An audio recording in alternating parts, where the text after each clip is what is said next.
നമസ്കാരം. കർക്കിടക മാസ ഫലങ്ങളാണ് പറയാൻ പോകുന്നത്. ജൂലൈ 17 തീയതിയാണ് കർക്കിടക മാസം ആരംഭിക്കുന്നത് ഈ വർഷം. മേടക്കൂറ്, അശ്വതി, ഭരണി, കാർത്തിക ആദ്യത്തെ 15 നാഴിക, ഇത്രയും ചേർന്ന മേടക്കൂറുകാർക്ക് കർക്കിടക മാസം പൊതുവെ ഗുണദോഷ സമ്മിശ്രമായിരിക്കും.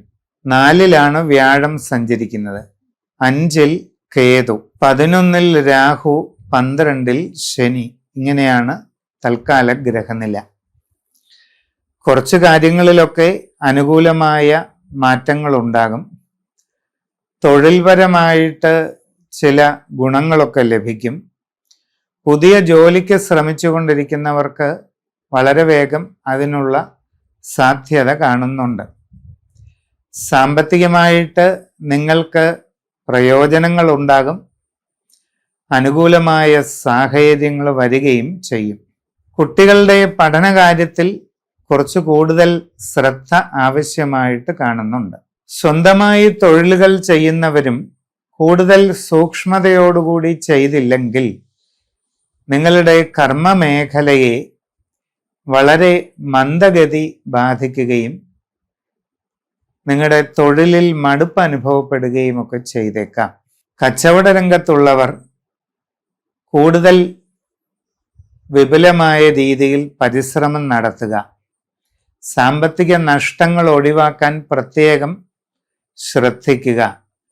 ഇടപാടുകൾ സൂക്ഷിച്ച് നടത്തുക. നിങ്ങളുടെ പ്രവർത്തന മേഖലയെപ്പറ്റി വളരെ ആഴത്തിൽ പഠിച്ചു മനസ്സിലാക്കിക്കൊണ്ട് വേണ്ട കാര്യങ്ങൾ ചെയ്യണം.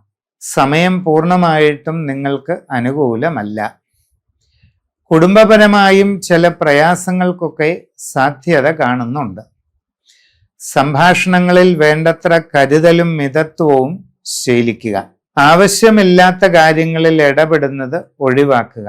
മനസ്സിന് സംഘർഷമോ പിരിമുറുക്കമോ ഉണ്ടാകാതിരിക്കാൻ വേണ്ട കരുതൽ സ്വീകരിക്കുക. ജീവിതത്തിൽ ദീർഘകാലമായി ചിന്തിച്ചിരുന്ന ചില ലക്ഷ്യങ്ങൾ നേടിയെടുക്കാനുള്ള അവസരം നിങ്ങൾക്ക് വന്നു ചേരുന്നതാണ്. ഗൃഹനിർമ്മാണം നടത്തിക്കൊണ്ടിരിക്കുന്നവർ കൂടുതൽ ശ്രദ്ധാപൂർവം അത് തുടരണം. പാഴ്ചെലവുകൾ ഒഴിവാക്കാൻ പ്രത്യേകം ശ്രദ്ധിക്കേണ്ടതാണ്. പരീക്ഷകളിലും മറ്റു മത്സരങ്ങളിലുമൊക്കെ കൂടുതൽ ശ്രദ്ധാപൂർവം പങ്കെടുക്കേണ്ടത് ആവശ്യമാണ്. ഇല്ലാത്ത പക്ഷം നിങ്ങൾ ഉദ്ദേശിക്കുന്ന ഒരു റിസൾട്ട് ഉണ്ടാകണമെന്നില്ല. നിങ്ങളുടെ കുടുംബത്തിൽ കാവുകളോ മറ്റ് ദേവസ്ഥാനങ്ങളോ ഉണ്ടെങ്കിൽ കർക്കിടക മാസത്തിൽ ദൈവാധീനമൊക്കെ ചിന്തിച്ച് ഉചിതമായ പരിഹാരങ്ങൾ ചെയ്യുന്നതിന് ഉത്തമമായ സമയമാണ്. കർക്കിടക വാവുബലി തർപ്പണങ്ങൾ കൃത്യമായി ചെയ്യുന്നത് നിങ്ങൾക്ക് വളരെ ഗുണം ചെയ്യും.